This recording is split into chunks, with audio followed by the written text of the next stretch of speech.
실제로 중국 사람들은 한국에서 그런 범죄를 저지른 적이 없습니다. 한 학생이 교수님의 강의 내용을 듣고 자리에서 일어나 말합니다. 그러자 교수님은 당황하지 않고 프로젝터를 띄우고 학생들에게 영상을 보여줍니다. 그리고 이 영상을 본 학생들은 충격에서 빠져나오지 못합니다.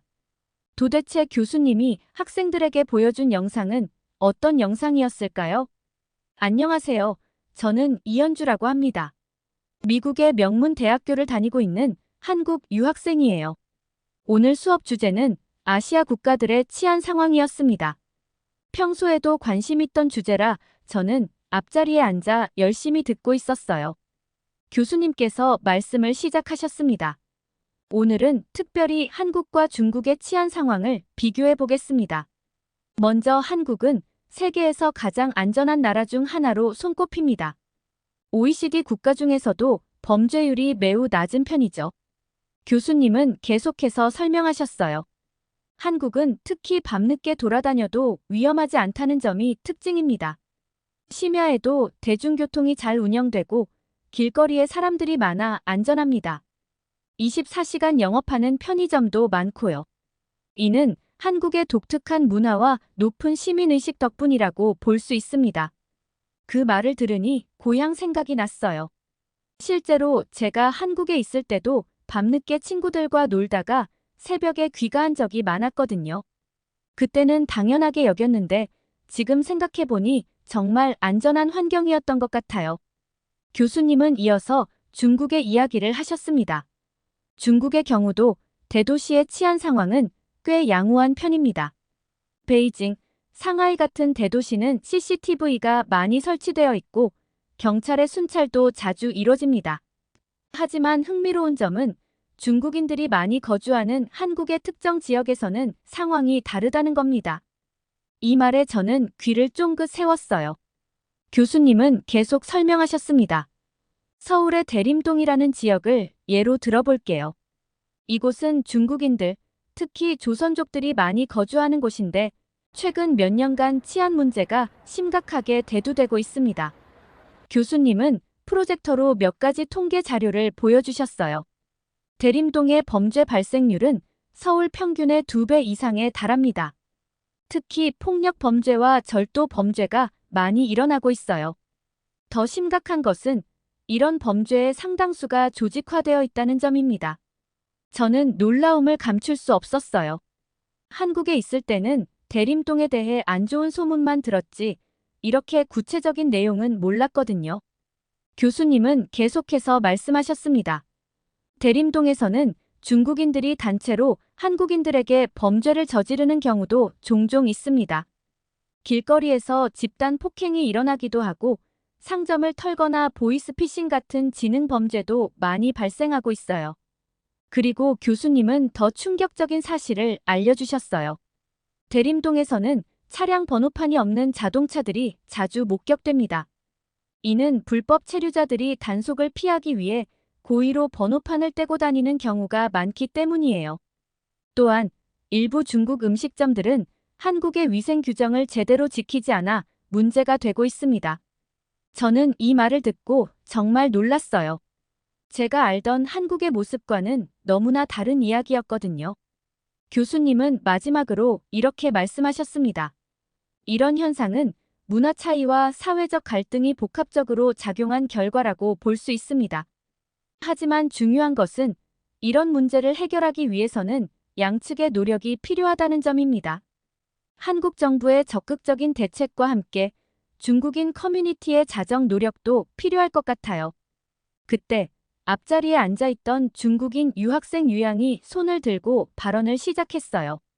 그의 말을 듣자 교실의 분위기가 순식간에 달라졌고 저는 이 수업이 예상치 못한 방향으로 흘러갈 것 같다는 느낌을 받았습니다. 교수님, 죄송하지만 방금 하신 말씀은 사실과 다릅니다. 대림동의 상황을 너무 과장하신 것 같아요. 교실 안의 공기가 순식간에 무거워졌습니다. 저는 대림동에 친척들이 살고 있어서 자주 방문합니다. 그곳은 교수님이 말씀하신 것처럼 위험한 곳이 아닙니다. 오히려 중국인들이 한국 사회에서 차별받고 있어요. 교수님은 잠시 당황하신 듯 했지만 곧 침착하게 대답하셨습니다. 유양 학생, 당신의 개인적인 경험을 들려주셔서 감사합니다. 하지만 제가 말씀드린 내용은 공식 통계와 연구 결과를 바탕으로 한 것입니다. 그러나 유양은 멈추지 않았어요. 그 통계들이 정말 믿을 만한가요? 저는 그 통계들이 편향되어 있다고 생각합니다. 한국 정부가 중국인들을 나쁘게 보이게 하려고 조작한 것 아닐까요? 교실 안에 다른 학생들도 술렁이기 시작했습니다. 저도 깜짝 놀랐어요. 한국 정부가 통계를 조작했다니 정말 그럴 리가 없는데 말이에요. 유양은 계속해서 주장했습니다. 대림동에서 일어나는 폭력 사건들, 그게 정말 중국인들의 잘못일까요? 제가 보기에는 한국인들이 먼저 중국인들을 자극해서 일어나는 일들이 대부분이에요.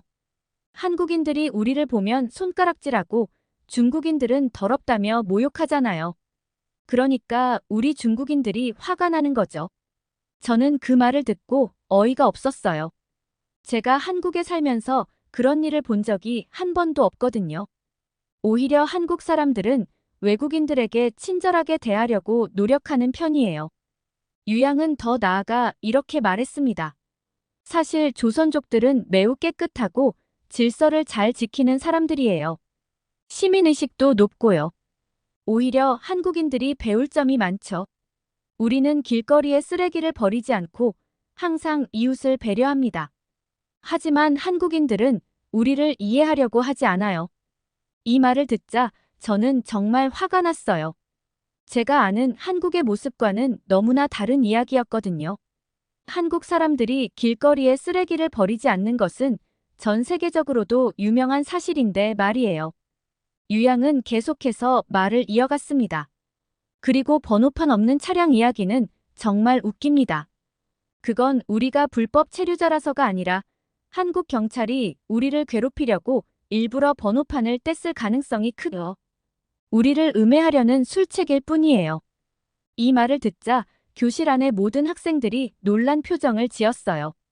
경찰이 그런 짓을 할 리가 없다는 것은 누구나 알 수 있는 사실인데 말이죠. 유양은 마지막으로 이렇게 말했습니다. 결론적으로 대림동의 문제는 중국인들 때문이 아니라 한국 사회의 차별과 편견 때문입니다. 우리는 그저 평화롭게 살아가려고 노력하는 것뿐인데 한국 사회가 우리를 받아들이지 않는 거예요. 이런 상황에서 우리가 어떻게 한국 사회에 잘 적응할 수 있겠습니까? 유양의 발언이 끝나자 교실은 잠시 정적에 빠졌어요. 모두가 방금 들은 말을 소화하느라 바빴던 것 같아요. 저는 머릿속이 복잡해졌습니다. 유양의 주장은 제가 알고 있는 사실과는 너무나 달랐거든요. 교수님은 잠시 생각하시더니 이렇게 말씀하셨습니다. 유양 학생, 당신의 의견 감사합니다. 하지만 우리는 개인의 경험과 감정을 넘어서 객관적인 사실을 바라볼 필요가 있습니다. 당신이 말한 내용 중에는 사실과 다른 부분이 많아 보이는데 이에 대해 다른 학생들의 의견도 들어보면 좋겠습니다. 그 말씀을 듣자 저는 용기를 내어 손을 들었습니다. 이대로 유양의 주장을 그냥 넘어갈 수는 없다고 생각했거든요. 제가 직접 겪은 한국의 모습, 그리고 제가 알고 있는 사실들을 이야기해야겠다고 마음먹었습니다. 저는 한국에서 태어나고 자란 사람으로서 방금 유양하구가 말한 내용에 대해 몇 가지 의견을 말씀드리고 싶습니다. 교수님께서 고개를 끄덕이셨고 저는 계속해서 말을 이어갔습니다. 먼저 한국인들이 중국인들을 차별한다는 주장에 대해 말씀드리겠습니다. 물론 일부 한국인들 중에는 편견을 가진 사람들도 있겠지만 대부분의 한국인들은 외국인들을 존중하고 배려하려고 노력합니다. 제가 자란 환경에서는 오히려 다문화를 이해하고 받아들이려는 노력이 많이 있었어요. 유양이 눈살을 찌푸리는 게 보였지만 저는 계속 말했습니다. 그리고 한국의 치안 상황에 대해서도 말씀드리고 싶습니다. 제가 한국에 살면서 경험한 바로는 한국은 정말 안전한 나라입니다. 밤늦게 혼자 다녀도 크게 위험하다고 느낀 적이 없었어요. 하지만 최근 들어 대림동의 치안 문제가 뉴스에 자주 보도되는 것은 사실입니다. 그때 교수님께서 말씀하셨습니다. 연주 학생, 혹시 그런 뉴스 보도의 구체적인 예를 들어줄 수 있나요? 네, 최근에 본 뉴스 중에 기억나는 게 있습니다. 대림동에서 불법 체류자들이 연루된 범죄 사건들이 있었어요.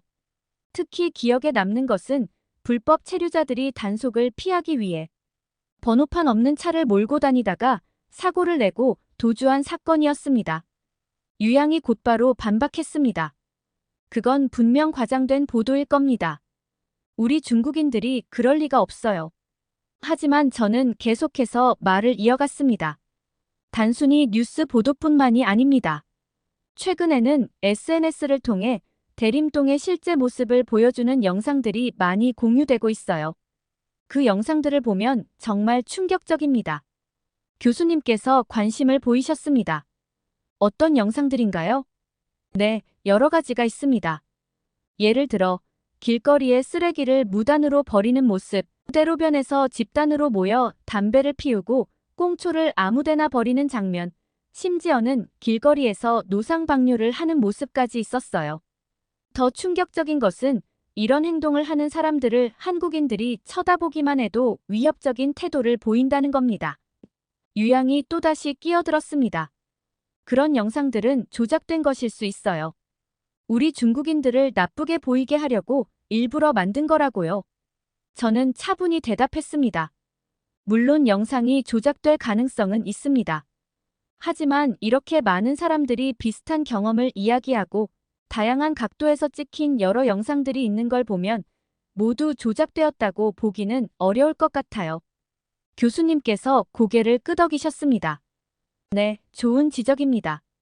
우리는 항상 정보의 출처와 신뢰성을 따져봐야 하죠. 하지만 동시에 이렇게 많은 증거가 있다면 무시할 수만은 없을 것 같네요. 저는 계속해서 말했습니다. 제가 말씀드리고 싶은 것은 이런 문제들이 모든 중국인이나 조선족 분들의 잘못이라는 게 아닙니다. 분명 대다수의 분들은 법을 지키며 열심히 살아가고 계실 거예요. 하지만 일부 사람들의 행동으로 인해 지역 전체의 이미지가 나빠지고 있는 것 같아 안타깝습니다. 유양은 여전히 불만스러운 표정이었지만 다른 학생들은 제 말에 고개를 끄덕이는 것 같았어요. 그리고 유양 하구가 말씀하신 것처럼 조선족 분들의 시민의식이 높다는 점에 대해서도 이야기하고 싶습니다. 제가 알기로는 많은 조선족 분들이 한국에 와서 열심히 일하시고 사회에 잘 적응하려고 노력하십니다. 하지만 동시에 문화적 차이로 인한 갈등도 있는 것 같아요. 교수님께서 말씀하셨습니다. 네, 그 부분에 대해 좀 더 자세히 설명해 줄 수 있나요? 예를 들어, 한국에서는 공공장소에서 큰 소리로 이야기하거나 침을 뱉는 행위를 매우 무례하다고 여깁니다. 하지만 일부 중국에서 오신 분들은 이런 행동에 대해 별 문제의식을 느끼지 않는 것 같아요. 이런 작은 문화적 차이들이 쌓여서 갈등으로 이어지는 경우가 많은 것 같습니다. 유양이 다시 반박했습니다. 그건 우리 문화를 이해하지 못해서 그래요. 우리는 그저 친근하게 대하는 것뿐인데 한국인들이 너무 예민하게 반응하는 거죠. 저는 차분히 대답했습니다. 문화의 차이를 이해하는 것은 중요합니다. 하지만 동시에 우리가 살고 있는 사회의 규범을 존중하는 것도 필요하지 않을까요? 서로를 이해하고 배려하는 자세가 필요할 것 같아요. 교수님께서 고개를 끄덕이셨습니다. 네, 연주 학생의 말씀에 동의합니다. 문화적 차이를 이해하고 존중하는 것도 중요하지만 동시에 그 사회의 규범을 따르는 것도 중요하죠. 이는 상호 존중과 이해의 문제라고 볼 수 있겠네요. 교수님은 학생들의 토론을 주의 깊게 들으신 후 잠시 침묵하셨습니다. 그리고 나서 컴퓨터를 조작하시더니 프로젝터 화면에 몇 가지 뉴스 기사와 영상을 띄우셨습니다. 여러분, 지금부터 제가 보여드릴 내용은 다소 충격적일 수 있습니다. 하지만 이는 우리가 직면한 현실이며 객관적으로 바라볼 필요가 있습니다. 교수님은 먼저 2020년 5월에 있었던 폭행 사건에 대해 설명하셨습니다. 이 사건은 대림동 일대에서 발생한 무차별 폭행 사건입니다. 중국 국적의 한 남성이 길을 가던 사람들을 아무 이유 없이 폭행했죠. 피해자 중에는 임신한 여성과 노인도 있었습니다. 영상을 보면서 저는 충격을 감추지 못했습니다. 사람들이 무차별적으로 폭행당하는 모습은 정말 끔찍했어요. 교수님은 계속해서 말씀하셨습니다.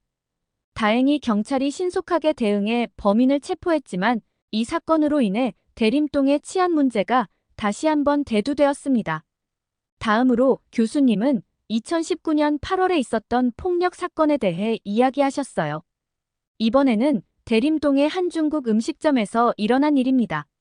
중국인들 사이에서 시작된 사소한 말다툼이 큰 싸움으로 번졌고 결국 주변 상인들과 주민들까지 피해를 입었죠. 영상에는 음식점 안이 아수라장이 된 모습과 겁에 질린 주민들의 모습이 담겨 있었습니다. 이 사건 역시 경찰이 출동해 상황을 진정시켰지만 대림동 주민들의 불안감은 더욱 커졌습니다. 그 다음으로 교수님은 2018년 11월의 마약 거래 사건을 소개하셨습니다. 이 사건은 대림동에서 중국인들이 연루된 대규모 마약 거래망이 적발된 사건입니다. 경찰의 잠복 수사 끝에 밝혀진 사실인데 마약 거래 규모가 상당했다고 합니다. 저는 그 말을 듣고 깜짝 놀랐어요. 마약이라니 정말 심각한 문제였습니다. 마지막으로 교수님은 2017년 6월의 절도 사건을 보여주셨습니다. 이 사건은 대림동의 한 상점에서 일어났습니다.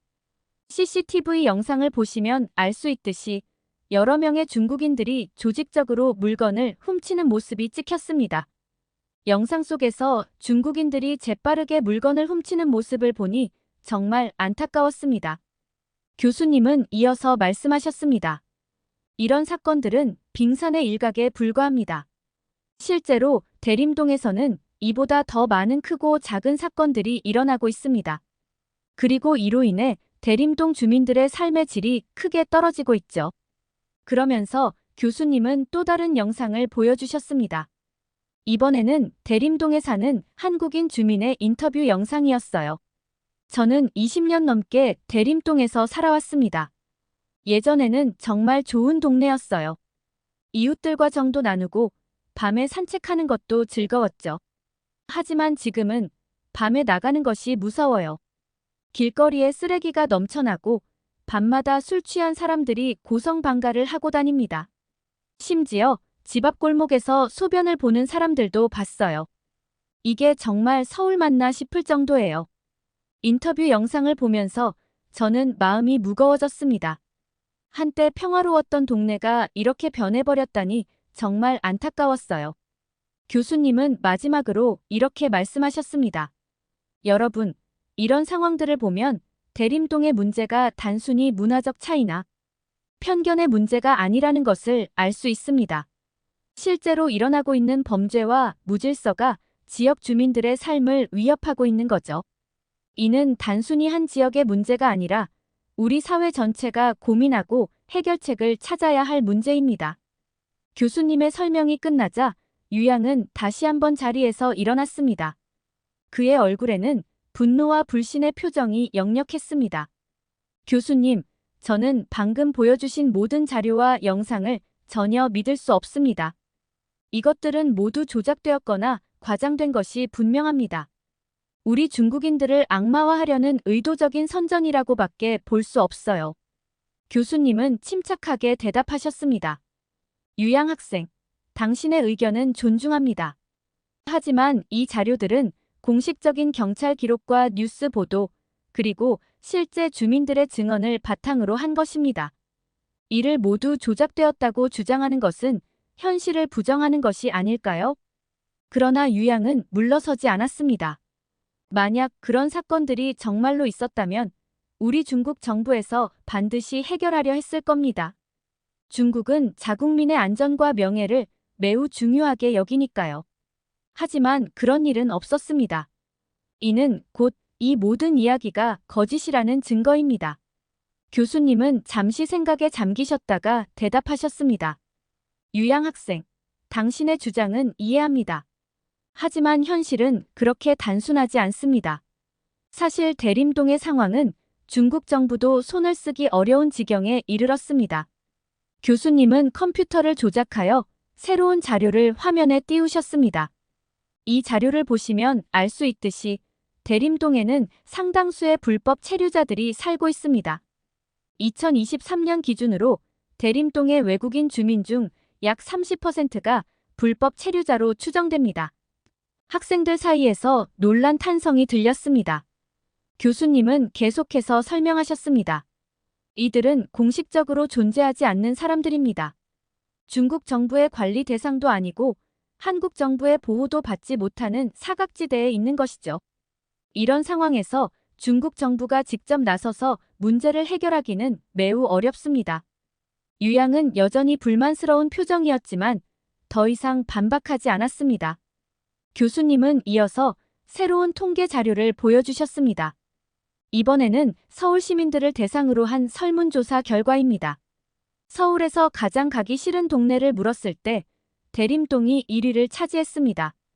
응답자의 47%가 대림동을 꼽았죠. 저는 그 수치를 보고 놀랐습니다. 절반에 가까운 사람들이 대림동을 기피한다니 정말 심각한 상황이었습니다.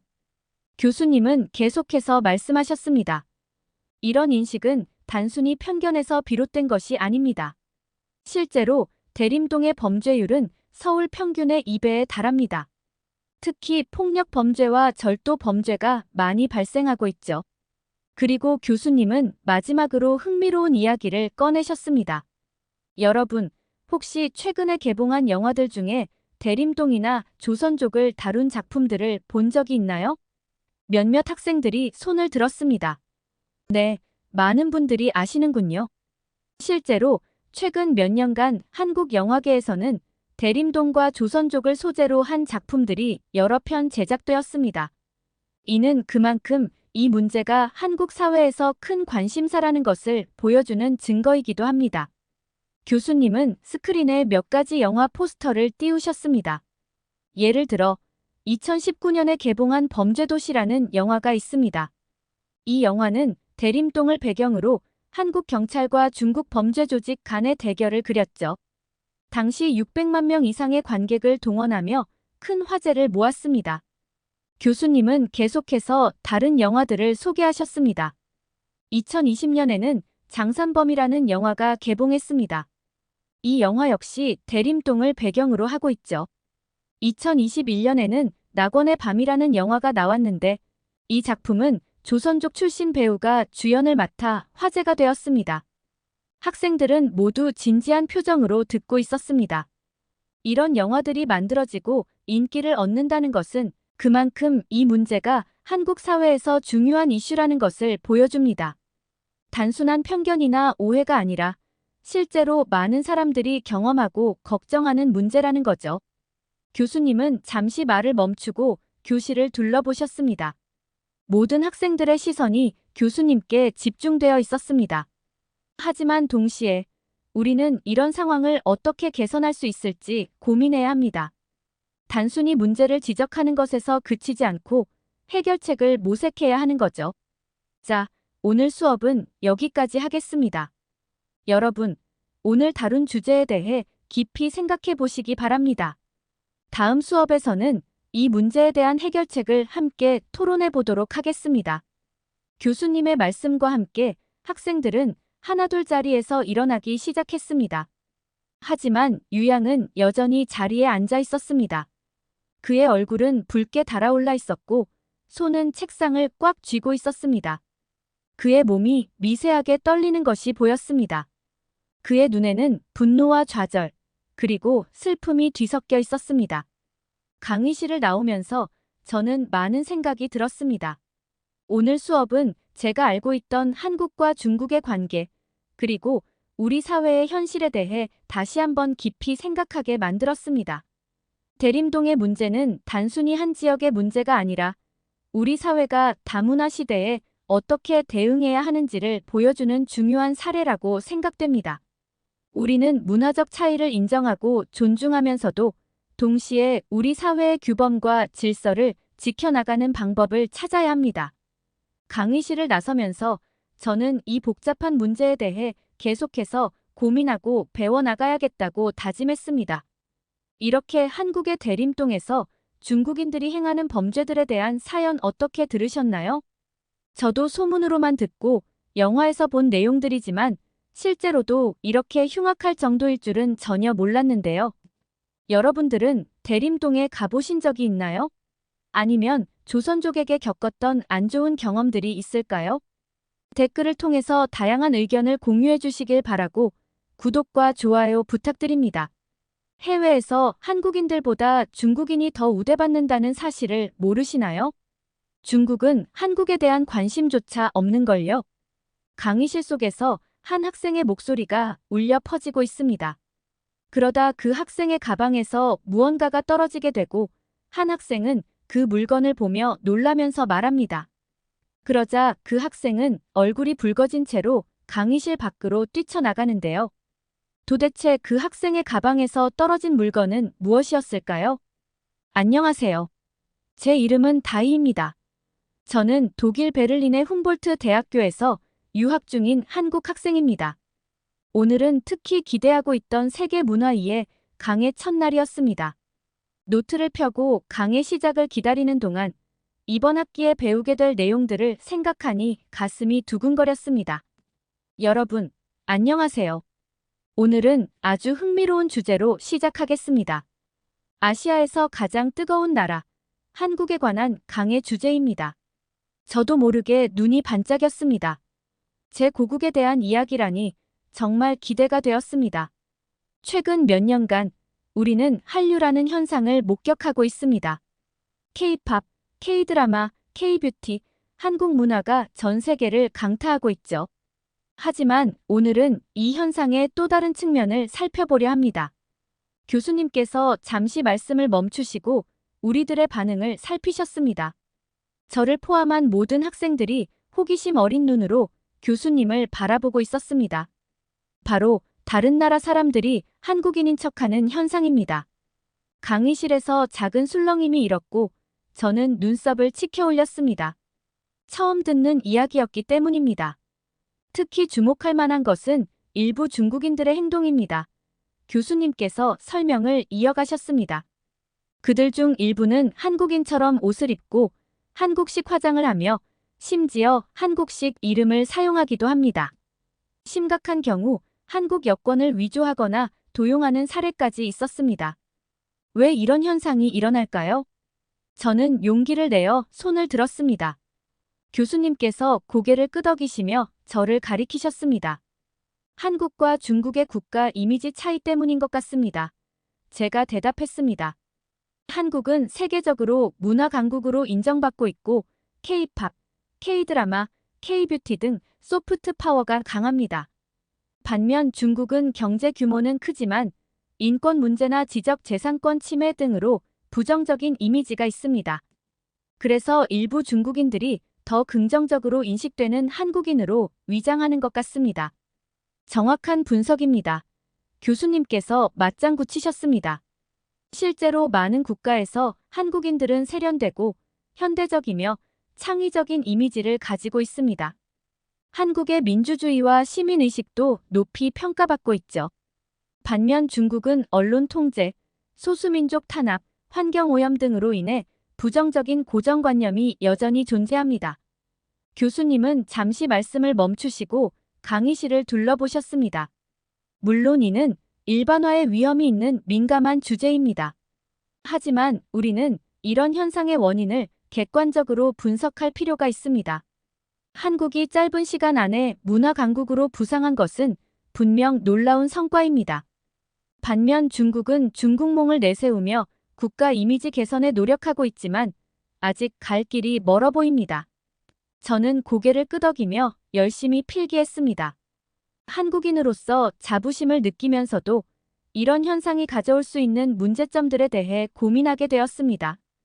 교수님께서는 화면에 몇 가지 통계 자료를 보여주셨습니다. 그때 옆자리에 중국 유학생 리위가 불편한 기색을 보이는 것이 눈에 띄었습니다. 교수님께서 화면에 보여주신 통계 자료를 보며 저는 한국 문화의 영향력이 얼마나 큰지 다시 한번 실감했습니다. 이제 몇 가지 실제 사례를 살펴보겠습니다. 첫 번째는 2022년 독일 베를린에서 있었던 일입니다. 화면에 한 아파트 건물의 사진이 나타났습니다. 이 건물에서 운영되는 쉐어하우스에 한 여성이 입주했습니다. 그녀는 한국 여권을 제시하며 자신을 한국인 유학생이라고 소개했죠. 하지만 몇 주 후 집주인이 우연히 그녀가 중국어로 통화하는 것을 들었습니다. 의심을 품은 집주인이 여권을 다시 확인해 보니 사진과 입주자의 얼굴이 미묘하게 달랐습니다. 경찰에 신고했고 조사 결과 그 여성은 중국인으로 밝혀졌습니다. 도난당한 한국 여권을 구입해 사용한 것이었죠. 강의실에 놀란 목소리가 들렸습니다. 저도 충격을 받았습니다. 단순히 한국인처럼 보이고 싶어 하는 것을 넘어서 범죄를 저지르다니요. 다음 사례는 프랑스와 관련이 있었습니다. 2023년 파리의 한 미술대학에서 있었던 일입니다. 중국 출신의 한 학생이 자신을 한국인이라고 속이고 입학했습니다. 화면에 한 젊은 여성의 모습이 나타났습니다. 그녀는 김지원이라는 한국 이름을 사용했고 한국에서 온 교환학생으로 위장했습니다. 뛰어난 실력으로 주목받았지만 졸업 전시회를 앞두고 그녀의 정체가 밝혀졌습니다. 한국문화원에서 주최한 행사에 참여했다가 그곳의 한국인 직원과 대화하는 과정에서 거짓말이 탄로난 것이죠. 저는 깜짝 놀랐습니다. 이렇게까지 치밀하게 속일 수 있다니 믿기 힘들었습니다. 마지막 사례는 영국에서 있었던 일입니다. 런던의 한 대형 백화점에서 일하던 중국 출신 직원이 있었습니다. 그는 자신을 한국인이라고 속이고 일했는데 특히 한국 관광객들을 상대로 높은 실적을 올렸죠. 화면에 한 백화점의 모습이 나타났습니다. 그는 2년 동안 아무도 모르게 일했습니다. 하지만 한국 연예인이 방문했을 때 그의 어색한 한국어 실력이 드러나 결국 정체가 밝혀졌습니다. 교수님은 이어서 말씀하셨습니다. 이 사례들은 모두 실제로 있었던 일들을 바탕으로 재구성한 것입니다. 물론 개인정보 보호를 위해 일부 세부 사항은 변경되었습니다. 이 사례들을 들으며 저는 복잡한 감정에 휩싸였습니다. 한국 문화의 영향력이 크다는 것은 자랑스러웠지만 이렇게 악용되는 현실이 안타까웠습니다. 동시에 이런 행동들이 얼마나 위험하고 비윤리적인지 깨달았습니다. 교수님께서 잠시 말씀을 멈추시고 우리의 반응을 살피셨습니다. 그리고 이어서 말씀하셨습니다. 여기서 우리는 코로나19가 이런 현상에 어떤 영향을 미쳤는지도 생각해 볼 필요가 있습니다. 저는 귀를 기울였습니다. 코로나19와 이 현상이 어떤 관련이 있을지 궁금했습니다. 팬데믹 초기 중국에 대한 부정적인 인식이 전 세계적으로 확산되었습니다. 반면 한국은 K방역으로 주목받았죠. 이로 인해 일부 중국인들이 자신을 한국인이라고 속이는 사례가 더 늘어났다는 분석이 있습니다. 교수님께서 화면에 몇 가지 뉴스 기사를 보여주셨습니다. 코로나19 당시 중국인들이 받은 차별과 한국의 성공적인 방역에 대한 내용이었습니다. 예를 들어 2020년 3월 이탈리아에서는 중국인 유학생들이 자신을 한국인이라고 속여 차별을 피하려 했다는 보도가 있었습니다. 또한 같은 해 호주에서는 중국 식당들이 자신들을 한국 식당이라고 광고하는 사례가 늘었다고 합니다. 이 말을 듣고 저는 깊은 생각에 빠졌습니다. 코로나19라는 전 세계적 위기 상황이 국가 이미지에 이렇게 큰 영향을 미쳤다니 놀라웠습니다. 그때 옆자리의 리위가 손을 들었습니다. 교수님께서 그를 지목하셨습니다. 교수님, 저는 이 사례들이 너무 과장된 것 같습니다. 리위가 말했습니다. 중국은 세계 2위의 경제대국이고 기술력도 한국을 앞섭니다. 굳이 한국인 척 할 이유가 없어요. 강의실이 순간 조용해졌습니다. 저는 리위를 힐끗 바라보았습니다.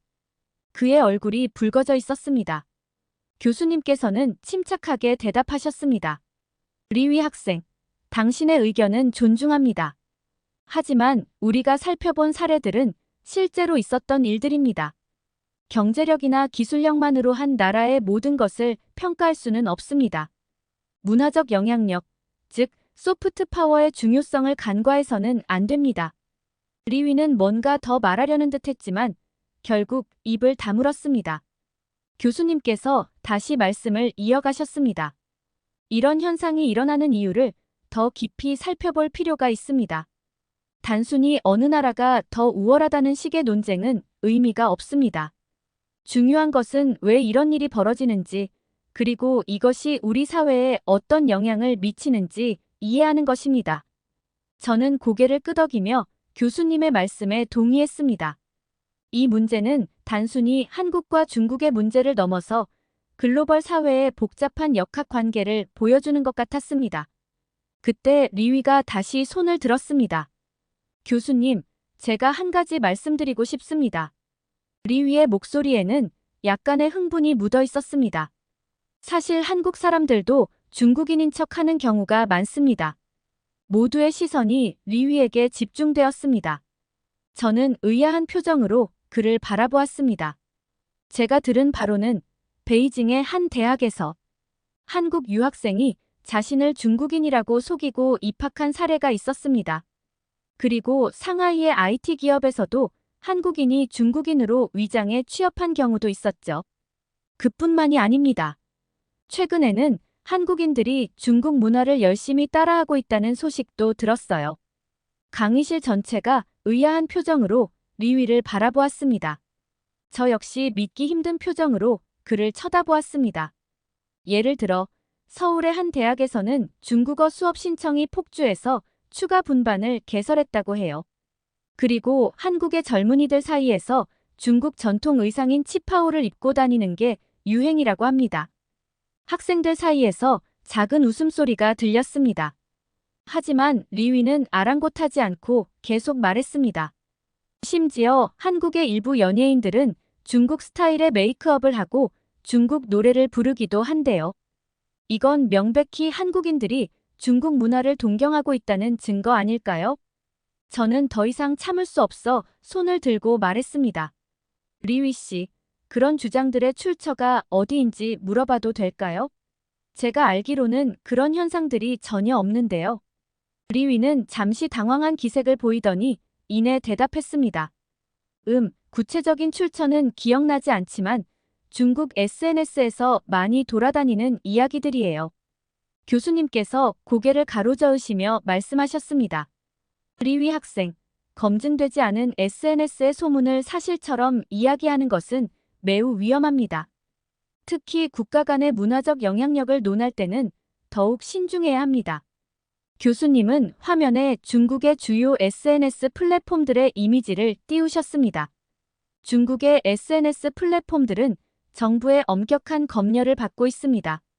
이는 단순히 부적절한 콘텐츠를 걸러내는 수준을 넘어서 때로는 정부의 입장과 맞지 않는 정보나 의견을 차단하거나 조작하는 데까지 이릅니다. 리위는 고개를 저었습니다. 하지만 교수님이 보여주신 뉴스들도 조작될 수 있지 않을까요? 어쩌면 한국에 유리한 방향으로 왜곡된 것일 수도 있습니다. 교수님은 잠시 생각에 잠기신 듯 했습니다. 그리고 다시 입을 여셨습니다. 여러분, 이것이 바로 우리가 미디어 리터러시와 비판적 사고를 배우는 이유입니다. 리위 학생의 의무는 중요합니다. 우리는 항상 정보의 출처와 신뢰성을 확인해야 합니다. 교수님은 프로젝터를 조작하시더니 몇 개의 뉴스 기사를 화면에 띄우셨습니다. 이것들은 우리가 앞서 본 사례들에 대한 실제 보도 자료들입니다. BBC, 르몽드, 슈피겔 등 국제적으로 신뢰받는 언론사들의 기사죠. 이들은 엄격한 팩트체크 과정을 거칩니다. 리위는 여전히 불만족스러운 표정이었습니다. 하지만 서양 언론들도 편향될 수 있지 않을까요? 교수님은 고개를 끄덕이셨습니다. 물론입니다. 모든 언론은 어느 정도의 편향성을 가질 수 있습니다. 하지만 중요한 것은 언론의 자유와 다양성입니다. 서로 다른 시각을 가진 여러 언론사들이 존재하고 그들이 서로를 견제하며 진실을 추구하는 것이죠. 그리고 교수님은 이어서 말씀하셨습니다. 반면 중국의 언론과 매체들은 정부의 엄격한 통제 아래 있습니다. 이는 정보의 다양성과 객관성을 해칠 수 있죠. 실제로 국경 없는 기자회와 같은 단체들이 매년 발표하는 언론 자유지수에서 중국은 하위권에 머물고 있습니다. 리위의 얼굴이 붉어졌습니다. 그는 뭔가 더 말하려는 듯 했지만 할 말을 찾지 못하는 것 같았습니다. 교수님은 부드러운 어조로 말을 이으셨습니다. 리위 학생, 그리고 여러분. 우리의 목표는 특정 국가를 비난하거나 옹호하는 것이 아닙니다. 우리는 객관적 사실을 바탕으로 현상을 이해하고 그것이 우리 사회에 미치는 영향을 분석하는 것입니다. 이를 통해 우리는 더 나은 글로벌 시민이 될 수 있습니다. 교수님께서는 프로젝터를 켜고 몇 가지 그래프를 보여주셨습니다. 이것은 글로벌 검색 엔진에서의 각국 문화 콘텐츠 관심도입니다. 보시다시피 K-팝, K-드라마, K-뷰티 등 한국 관련 키워드의 검색량이 중국을 크게 앞서고 있습니다. 다음 슬라이드로 넘어가며 교수님이 설명하셨습니다. 또한 이것은 해외에서의 한국 문화 콘텐츠 소비 현황입니다. 넷플릭스, 유튜브 등에서 한국 드라마와 K-팝의 시청률이 압도적으로 높은 것을 볼 수 있습니다. 리위의 얼굴이 점점 붉어졌습니다. 그는 불편한 기색이 역력했지만 여전히 반박하려는 듯한 표정이었습니다. 교수님은 부드럽게 말을 이으셨습니다. 문화적 영향력은 단순히 경제 규모나 기술력으로 결정되지 않습니다. 한국은 소프트 파워 측면에서 독보적인 위치에 있다고 볼 수 있겠네요. 리위가 갑자기 손을 들고 발언권을 요청했습니다. 교수님, 그 통계 자료들이 정말 신뢰할 만한가요? 중국에서는 구글이나 유튜브를 사용하지 않기 때문에 이런 데이터는 편향될 수밖에 없지 않을까요? 교수님은 고개를 끄덕이셨습니다. 좋은 지적입니다. 중국에서는 이런 글로벌 플랫폼들을 사용하지 않죠. 하지만 이 데이터는 중국을 제외한 전 세계 국가들의 통계입니다. 즉, 국제사회에서 한국 문화가 얼마나 큰 영향력을 가지고 있는지를 보여주는 자료라고 할 수 있습니다. 리위는 여전히 불만족스러운 표정이었습니다. 하지만 교수님, 중국의 인구가 14억이 넘는다는 점을 고려하면 이런 통계는 전체 그림의 일부분일 뿐이지 않을까요? 중국 내에서의 문화 소비량은 어마어마할 텐데요. 교수님은 잠시 생각에 잠기셨다가 대답하셨습니다. 리위 학생의 말씀도 일리가 있습니다. 중국 내부의 문화 소비량은 분명 매우 크겠죠. 하지만 우리가 여기서 논의하고 있는 것은 국제적인 문화 영향력입니다. 세계 각국의 사람들이 자발적으로 어떤 문화에 관심을 갖고 소비하는지에 대한 이야기를 하고 있는 것이죠. 리위는 여전히 고개를 저었습니다. 그래도 저는 이 통계가 현실을 제대로 반영하지 못한다고 생각합니다. 중국 문화의 영향력을 과소평가하고 있어요. 교수님은 깊은 숨을 내쉬셨습니다.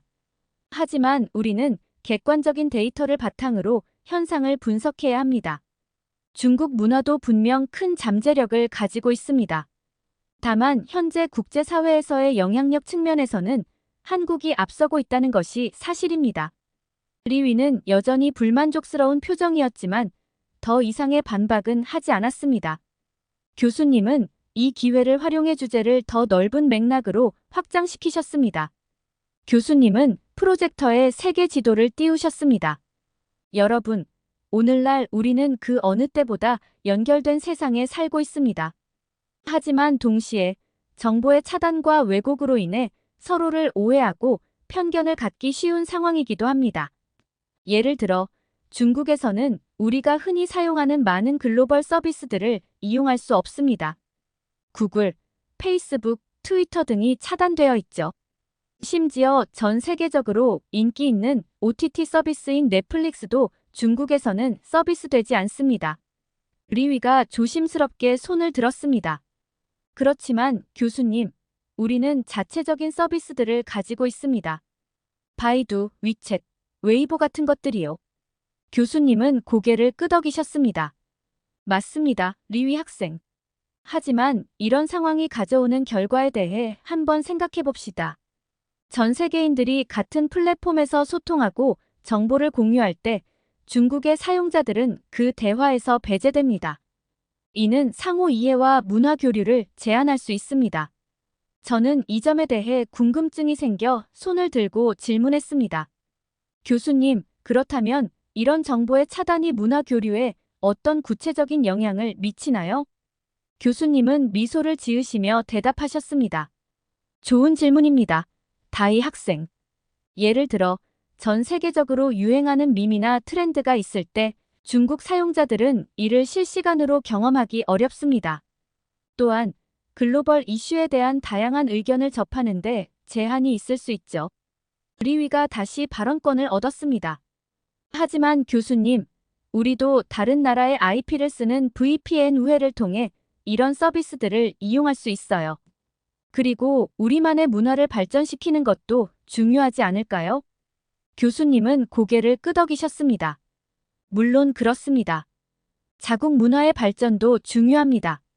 하지만 글로벌 시대의 고립은 결국 불이익을 가져올 수 있어요. 다양성을 인정하고 서로 교류하는 것이 모두에게 이롭다는 점을 기억해야 합니다. 자, 이제 오늘의 강의를 마무리하겠습니다. 교수님께서 말씀하셨습니다. 여러분, 우리는 오늘 문화의 힘과 그 영향력에 대해 많은 것을 배웠습니다. 그리고 동시에 서로 다른 문화를 어떻게 이해하고 존중해야 하는지에 대해서도 생각해 보았죠. 이것이 바로 글로벌 시민으로서 우리가 갖춰야 할 자세입니다. 강의가 끝나고 학생들이 자리에서 일어나기 시작했습니다.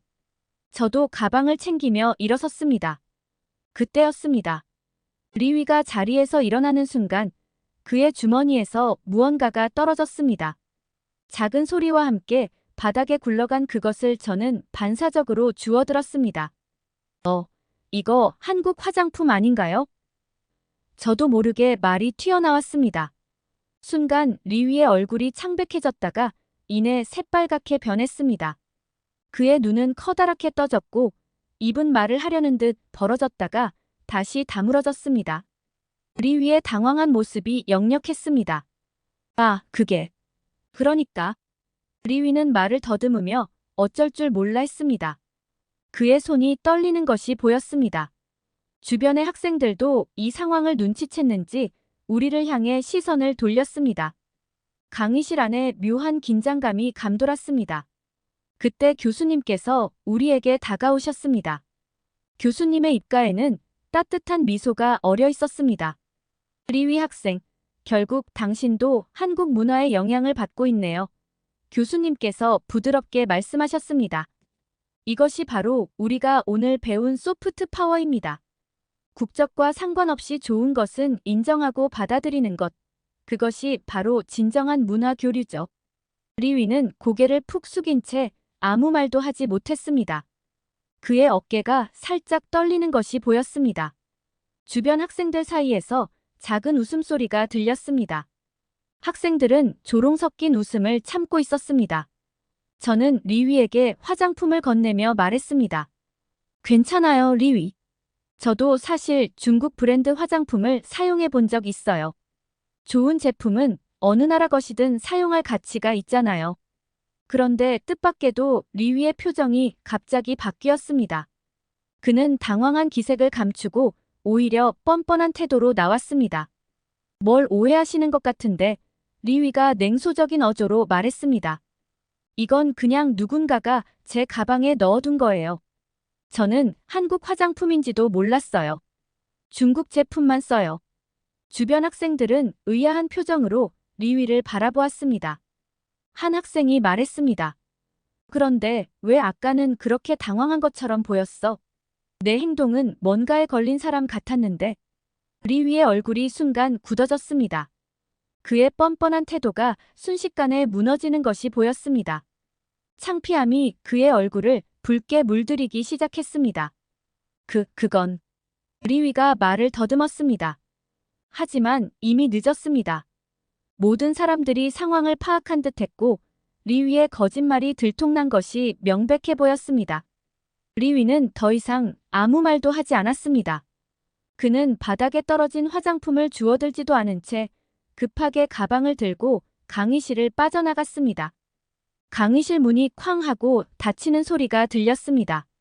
남겨진 우리들은 잠시 침묵 속에 있다가 교수님께서 말씀하셨습니다. 여러분, 이런 상황에서 우리가 배울 점이 있습니다. 문화적 차이를 인정하고 서로를 존중하는 것도 중요하지만 동시에 솔직하고 진실된 태도를 갖는 것도 중요합니다. 저는 고개를 끄덕이며 교수님의 말씀을 새겨들었습니다. 리위의 행동은 실망스러웠지만 동시에 그의 내면에 있는 갈등과 혼란을 이해할 수 있을 것 같았습니다. 강의실을 나서며 저는 리위에 대해 생각했습니다. 어쩌면 그도 자신의 행동을 후회하고 있을지도 모릅니다. 언젠가 그가 자신의 진실된 모습을 보여줄 수 있기를, 그리고 우리 모두가 서로의 문화를 진정으로 이해하고 존중할 수 있는 날이 오기를 바랐습니다. 가을 하늘이 유난히 맑았던 그날, 저는 문화의 힘과 진실의 가치에 대해 깊이 생각하며 캠퍼스를 걸어 나왔습니다. 이렇게 중국인들이 해외에서 한국인인 척하는 사연 어떻게 들으셨나요? 중국인들의 인식보다 한국인들의 인식이 훨씬 좋다는 사실에 한국인이라는 게 자랑스럽게 느껴졌고, 한국 사람인 척 행동을 하는 중국인들에 대해 굉장히 화가 났는데요. 여러분들은 해외에서 한국인이라 우대받은 적이 있으신가요?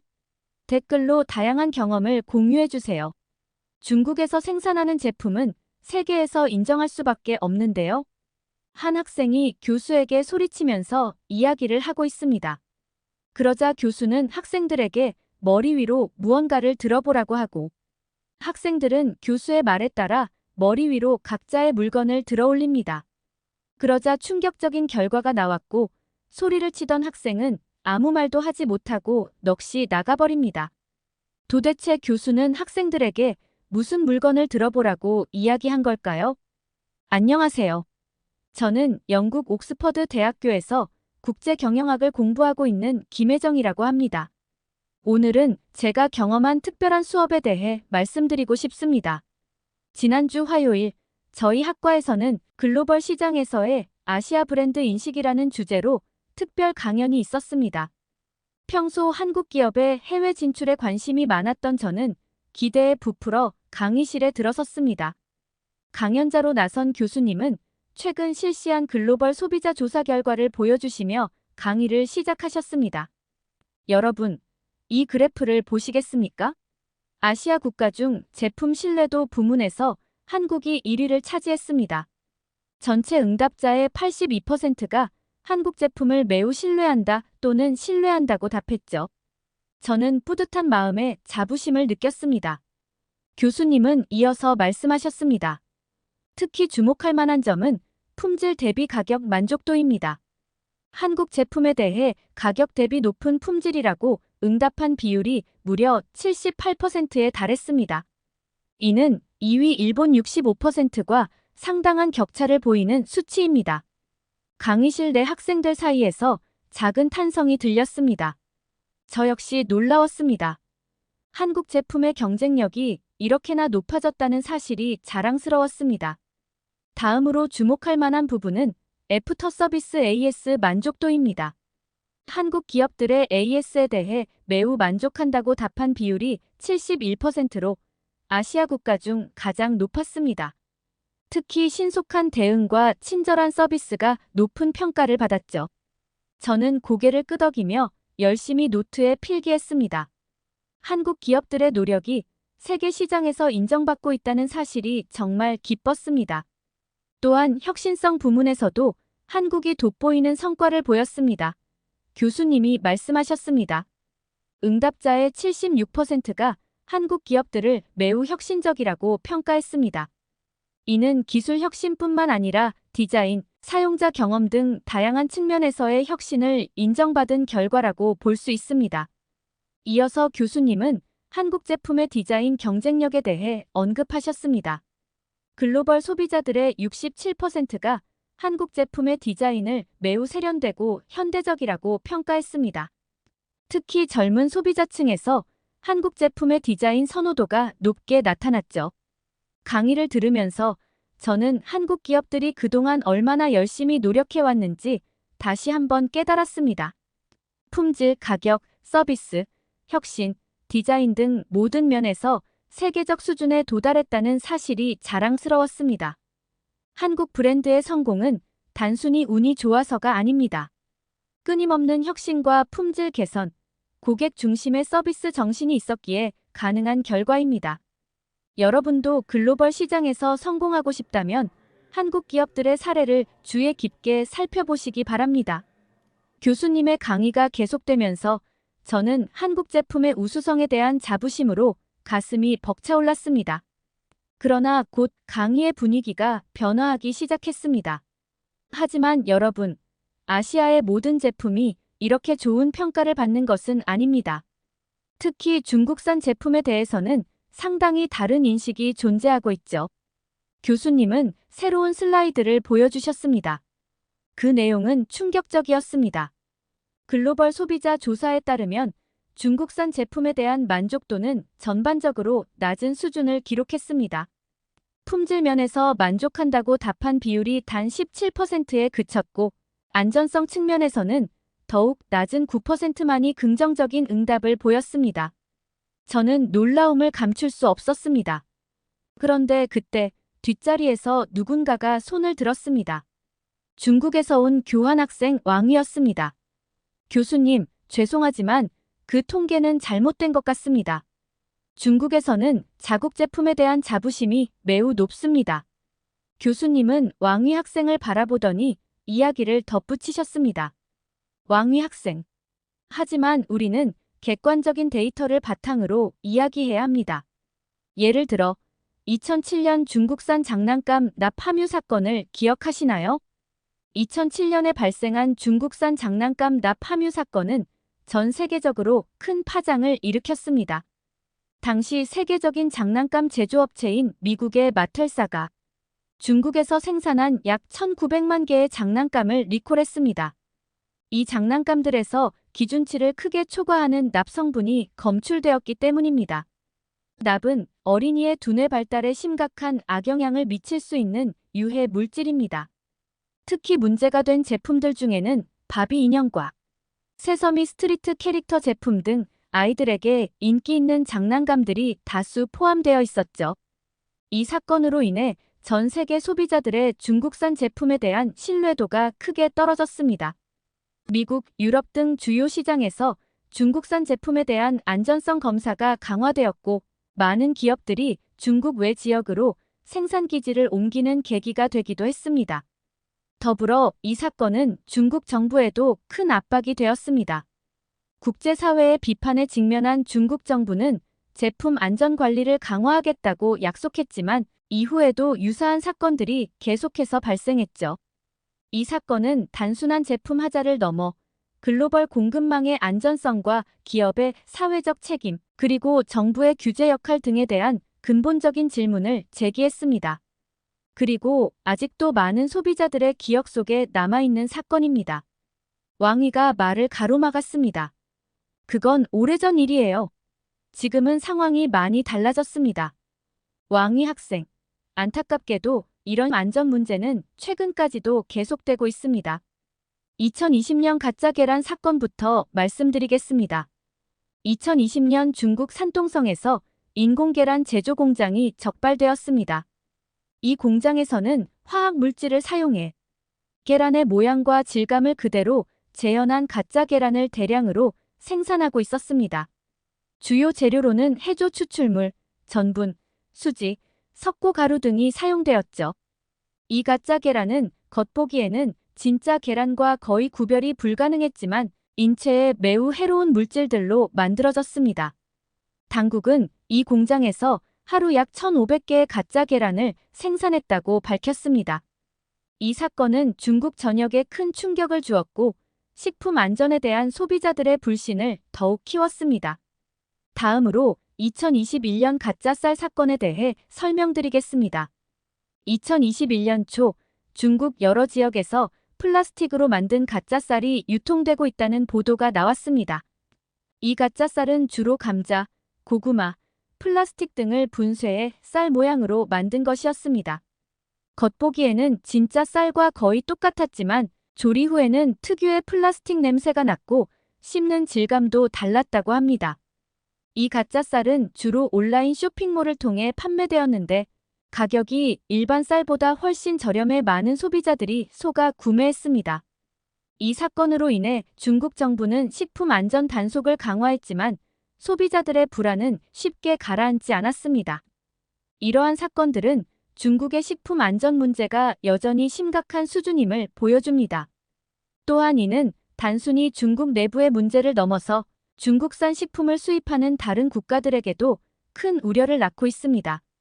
왕위는 믿을 수 없다는 표정을 지었습니다. 그건 분명 과장된 뉴스일 겁니다.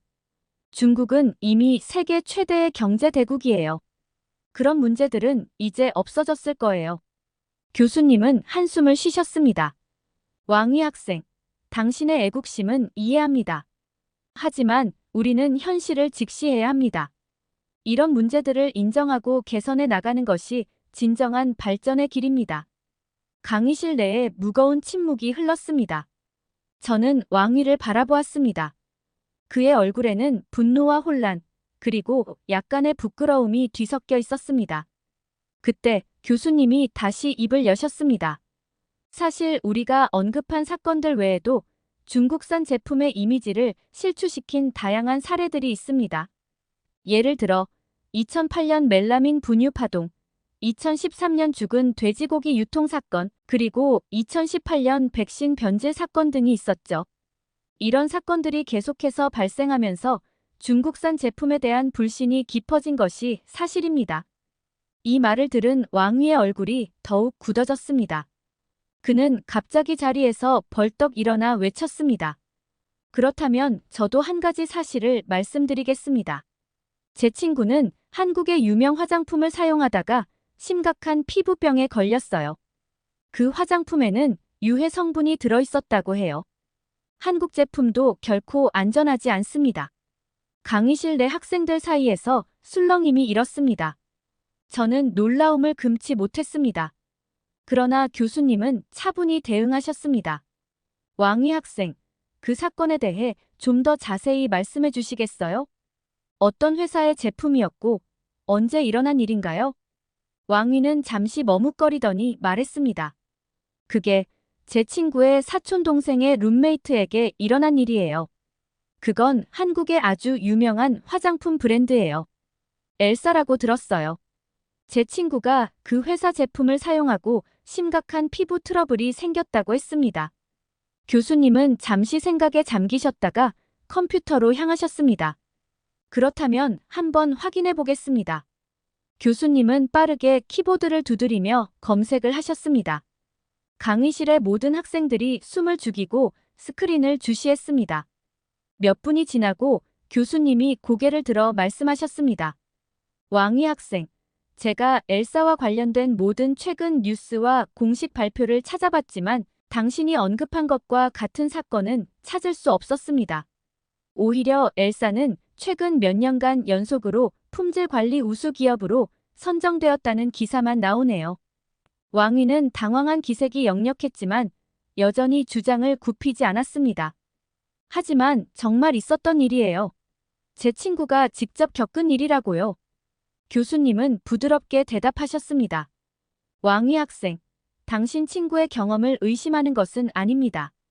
하지만 개인의 경험을 일반화하기 전에 객관적인 증거가 필요합니다. 만약 그런 심각한 사건이 실제로 있었다면 회사나 정부 차원의 공식 발표가 있었을 텐데 말이죠. 교수님은 화면에 새로운 슬라이드를 띄우고 말씀하셨습니다. 오히려 제가 중국 화장품과 관련된 실제 사건을 하나 소개해 드리겠습니다. 2019년 중국에서 SG 화장품 사건이 있었습니다. 이 회사의 제품을 사용한 소비자들 사이에서 심각한 피부 질환이 발생했죠. 조사 결과 이 제품들에는 과도한 양의 수은과 기타 중금속이 함유되어 있었습니다. 심지어 일부 제품에서는 기준치의 수천 배에 달하는 수은이 검출되었습니다. 왕위의 얼굴이 창백해졌습니다. 이 사건으로 수천 명의 소비자가 피해를 입었고 회사 경영진은 구속되었습니다. 이는 단순한 품질 관리 실수가 아닌 의도적인 불법 행위였다는 점에서 더욱 충격적이었죠. 왕위는 마지막으로 항변했습니다. 하지만 교수님, 중국 사람들은 한국 화장품을 사용하지 않아요. 우리는 한국 화장품이 더럽고 위험하다고 생각하거든요. 실제로 얼마 전 중국 TV에서 한국 화장품과 중국 화장품을 비교한 프로그램을 봤어요. 그 결과 중국 화장품이 품질, 안전성, 효과 모든 면에서 훨씬 우수했다고 나왔습니다. 교수님은 관심을 보이며 물었습니다. 그렇군요. 그 프로그램에 대해 좀 더 자세히 말씀해 주실 수 있나요? 어느 채널에서 방송되었고 어떤 기관에서 조사한 결과였나요? 왕위는 잠시 당황한 기색을 보이더니 말했습니다. 아, 그게 TV를 넘기다가 우연히 본 거라서 정확한 채널은 기억이 안 나네요. 조사기관도 잘 모르겠어요. 교수님은 깊은 한숨을 내쉬었습니다. 왕위 학생, 이해합니다. 하지만 그런 주장을 할 때는 정확한 출처와 근거가 필요합니다. 오히려 제가 실제 통계 자료를 보여드리겠습니다. 교수님은 컴퓨터로 새로운 자료를 띄우셨습니다. 이것은 중국 해관총서에서 발표한 공식 통계입니다. 2020년 기준으로 한국은 중국의 최대 화장품 수입국이었습니다. 중국의 전체 화장품 수입액 중 약 42%가 한국 제품이었죠. 또한 중국 소비자들을 대상으로 한 설문조사에서도 한국 화장품에 대한 선호도가 매우 높게 나타났고 한국의 중국 화장품 수출액은 약 35억 달러에 달했습니다. 왕위는 잠시 침묵하다가 다시 입을 열었습니다. 하지만 교수님, 중국인들은 자국 제품에 대한 강한 신뢰와 자부심이 있습니다. 우리는 중국산 제품이 품질과 안전성 면에서 세계 최고 수준이라고 믿고 있어요. 교수님은 고개를 끄덕이셨습니다. 그렇군요. 애국심은 좋은 것입니다. 하지만 우리는 객관적인 사실을 바탕으로 이야기해야 합니다. 제가 최근의 통계 자료를 보여드리겠습니다. 교수님은 새로운 슬라이드를 화면에 띄우셨습니다. 이것은 중국 국가통계국에서 실시한 중국 소비자 신뢰도 조사 결과입니다. 놀랍게도 중국 소비자의 72%가 가능하다면 외국 브랜드 제품을 선호한다고 응답했습니다. 특히 식품, 유아용품, 화장품 분야에서 이러한 경향이 두드러졌죠. 왕위의 얼굴이 붉어졌습니다. 그건 아마도 일부 도시 지역의 결과일 거예요. 대다수의 중국인들은 여전히 중국 제품을 신뢰합니다. 교수님은 부드럽게 미소 지으셨습니다. 물론 지역별로 차이가 있을 수 있습니다. 하지만 이 조사는 전국 규모로 실시되었고 다양한 연령대와 지역을 포함하고 있습니다. 더 놀라운 것은 다음 데이터입니다. 교수님은 다음 슬라이드로 넘어갔습니다. 중국 내 온라인 쇼핑몰에서의 구매 데이터를 분석한 결과 2021년 기준으로 해외 직구 및 수입 제품의 판매량이 전년 대비 48% 증가했습니다. 특히 젊은 소비자층에서 이러한 경향이 강하게 나타났죠. 왕위는 말문이 막힌 듯 보였습니다. 그때 교실 뒤쪽에서 한 학생이 손을 들었습니다. 교수님, 제가 중국에서 교환학생으로 있을 때 경험한 바로는 많은 중국 친구들이 한국 제품을 선호하는 것 같았어요. 특히 화장품이나 전자제품 분야에서요. 교수님은 고개를 끄덕이셨습니다. 좋은 지적입니다. 실제로 화장품 시장에서는 더욱 두드러진 현상이 나타납니다. 2021년 기준으로 중국 화장품 시장에서 외국 브랜드의 점유율이 60%를 넘어섰습니다. 한국 브랜드들이 특히 강세를 보이고 있죠. 왕위는 고개를 숙인 채 말했습니다. 하지만 우리 정부에서는 국산품 애용 운동을 벌이고 있어요. 국산품 사용은 애국이라고 말이죠. 교수님은 동의하듯 고개를 끄덕이셨습니다. 맞습니다. 많은 국가에서 자국 산업을 보호하고 육성하기 위해 그런 캠페인을 벌이죠. 하지만 소비자들의 선택은 결국 제품의 품질과 가치에 따라 이루어집니다. 그때 제가 조심스럽게 손을 들고 말했습니다. 교수님, 제 생각에는 이런 현상이 단순히 제품의 품질 문제만은 아닌 것 같아요. 글로벌화가 진행되면서 소비자들의 선택의 폭이 넓어진 것도 큰 이유 아닐까요? 교수님은 밝은 표정으로 대답하셨습니다. 훌륭한 지적입니다. 맞아요. 이는 단순히 어느 한 국가의 제품이 좋고 나쁘다의 문제가 아닙니다. 글로벌 시장에서 소비자들은 더 많은 선택권을 가지게 되었고, 그만큼 제품을 선택하는 기준도 다양해졌죠. 그러나 왕위는 여전히 불만족스러운 표정이었습니다. 그는 갑자기 일어나 말했습니다. 하지만 교수님, 이건 너무 편향된 이야기 아닌가요? 중국 제품의 장점은 전혀 언급하지 않고 단점만 이야기하는 것 같아요. 교수님은 잠시 생각에 잠기더니 학생들을 향해 말씀하셨습니다.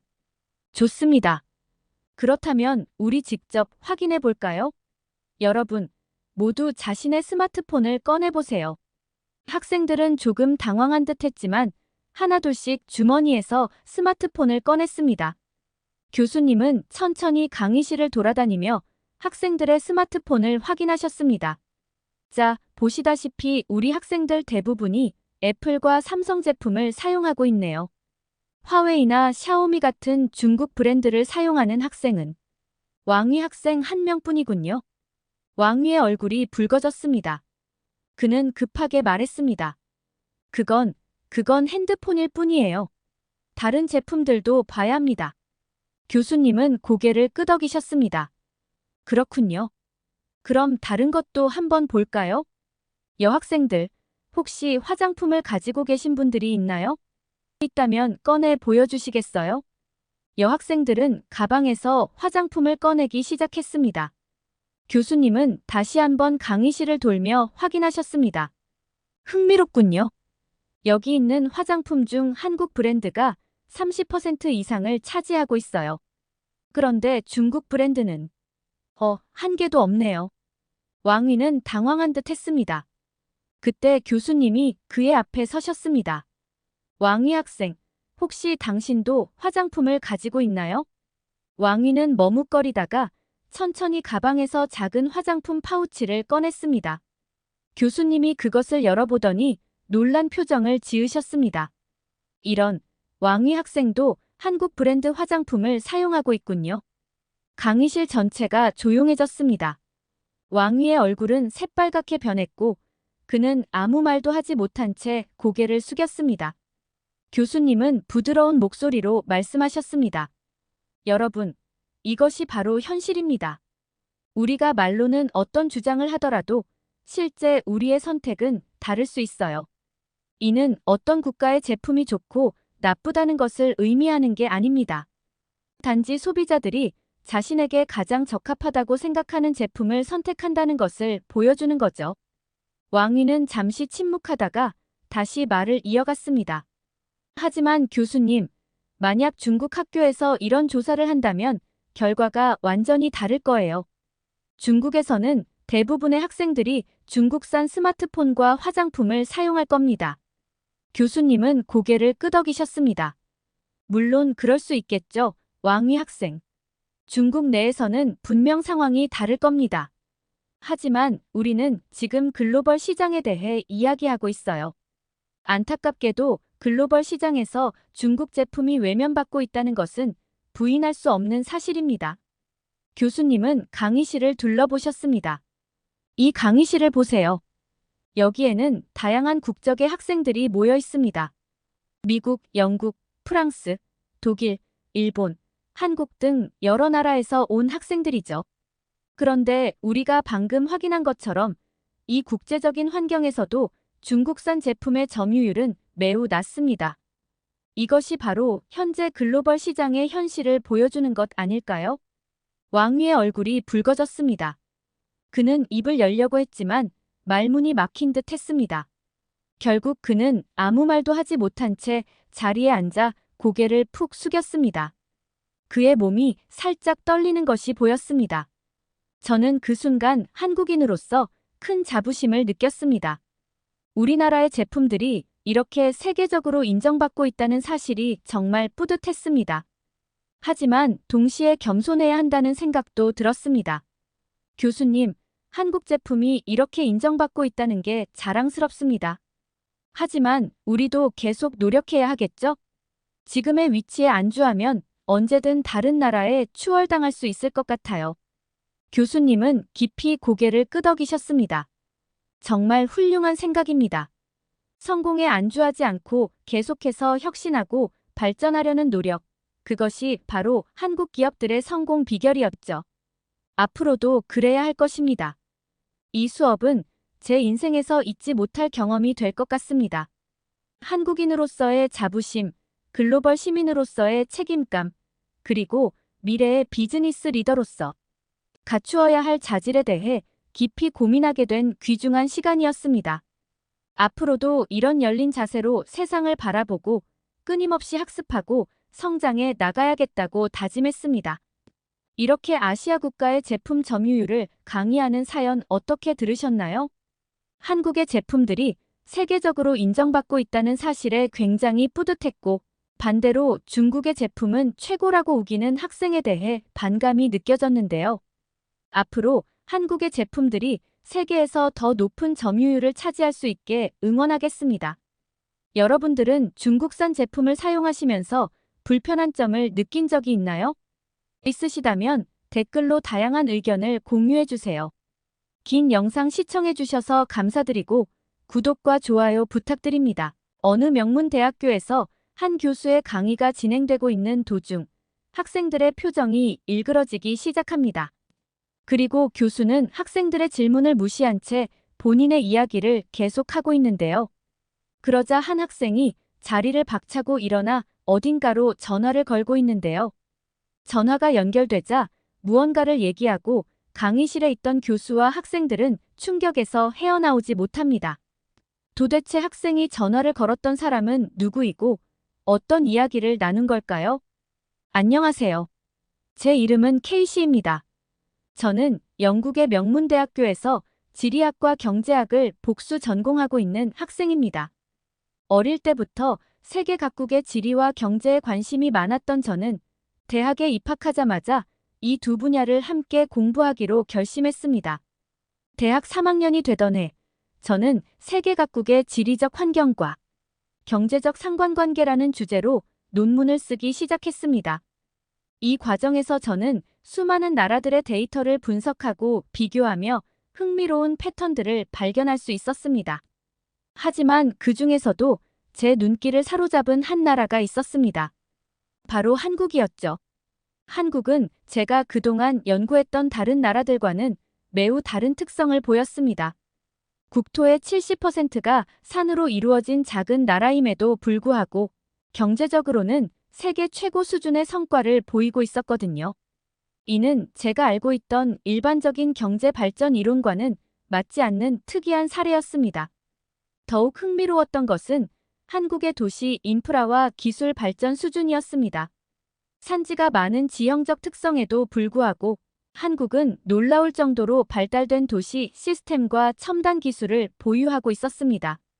이는 영토 규모는 크지만 경제력이 급격히 쇠퇴하고 있는 중국과는 극명한 대조를 이루는 모습이었죠. 연구를 깊이 있게 진행할수록 한국의 성공 스토리가 단순한 우연이 아니라는 것을 알게 되었습니다.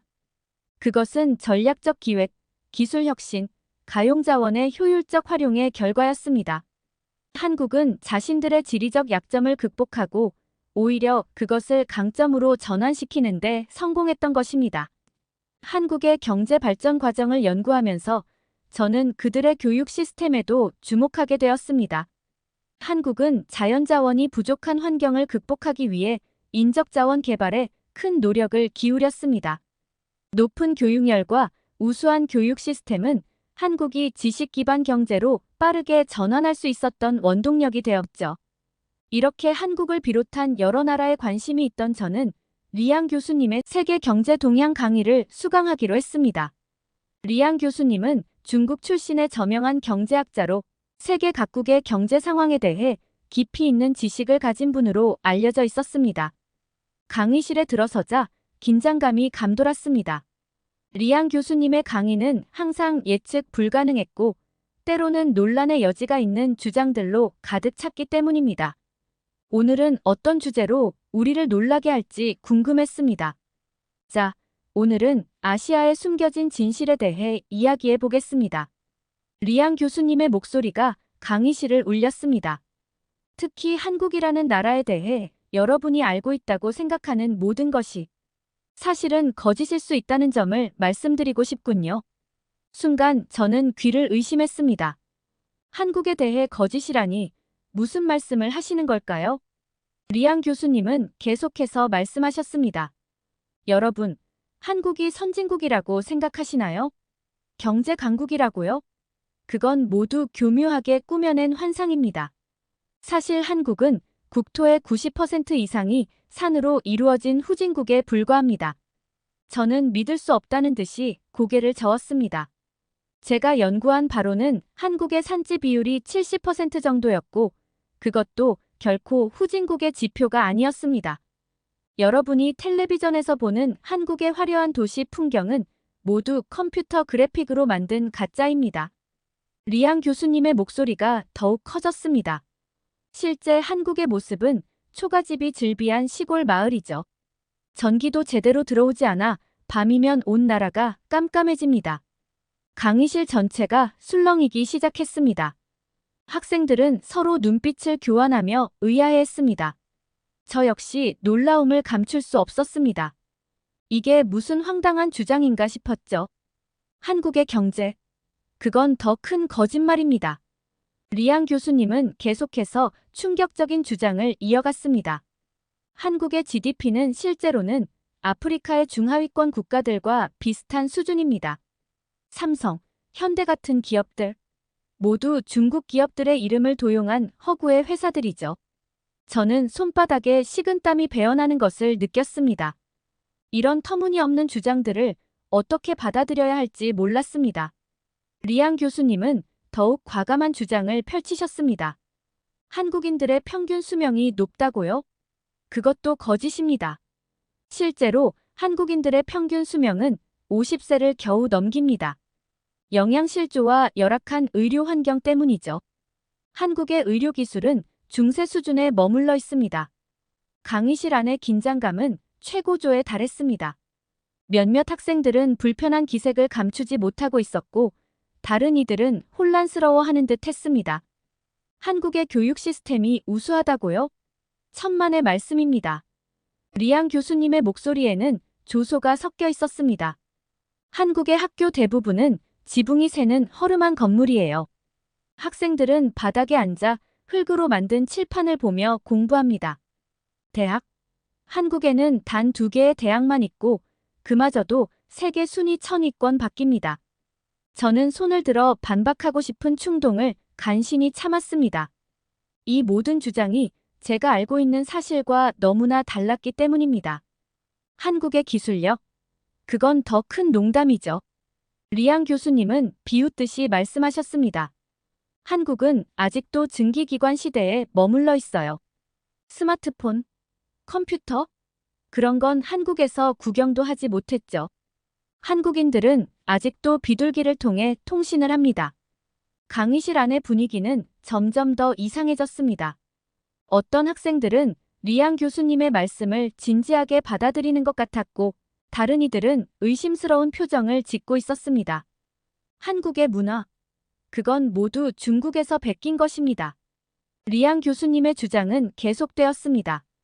한국에는 고유의 문화가 없어요. 김치, 비빔밥, 태권도, 모두 중국에서 가져온 겁니다.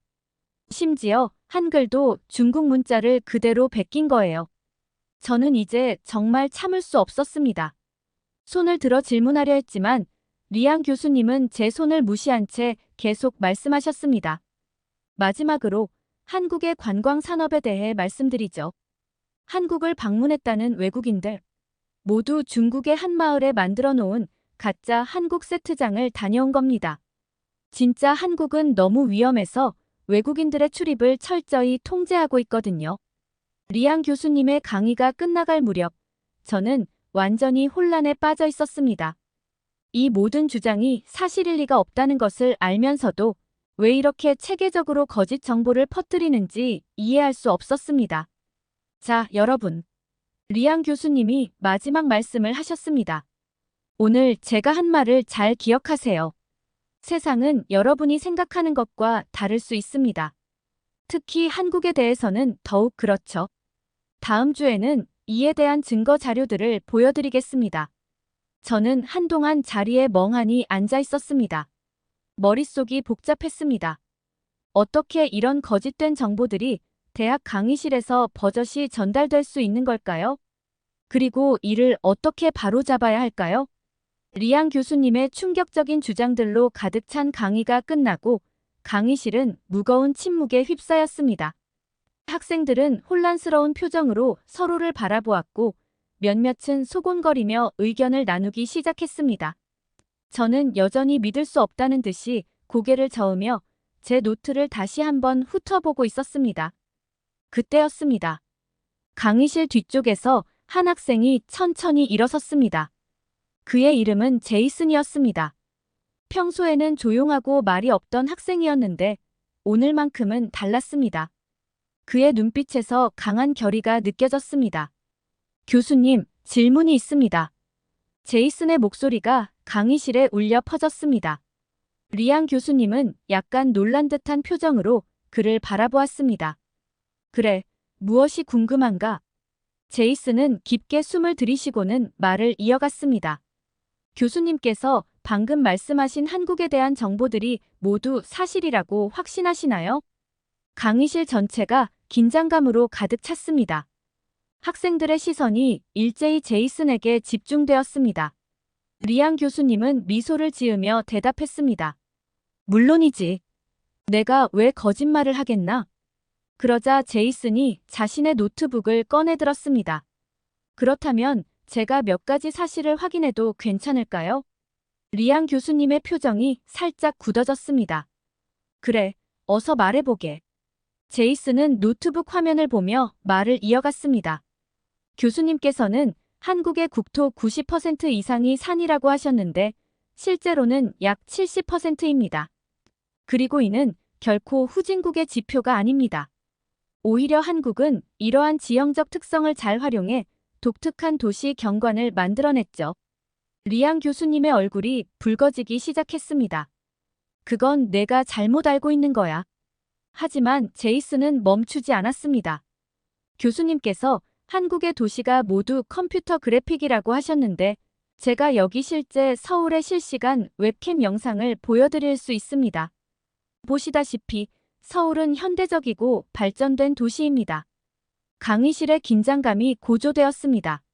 학생들은 이제 제이슨의 말에 귀를 기울이기 시작했고 리앙 교수님은 점점 더 불편한 기색을 감추지 못했습니다. 제이슨은 계속해서 사실들을 나열했습니다. 한국의 GDP가 아프리카 중하위권 국가와 비슷하다고 하셨는데 실제로 한국은 세계 10위권의 경제 대국입니다. 삼성과 현대는 세계적으로 유명한 실제 기업들이고요. 리앙 교수님은 이제 완전히 당황한 모습이었습니다. 너는 어떻게 이런 정보들을 가지고 있지? 제이슨은 침착하게 대답했습니다. 저는 작년에 한국으로 교환학생을 다녀왔습니다. 직접 보고 경험한 것들이에요. 이 말에 강의실 전체가 술렁이기 시작했습니다.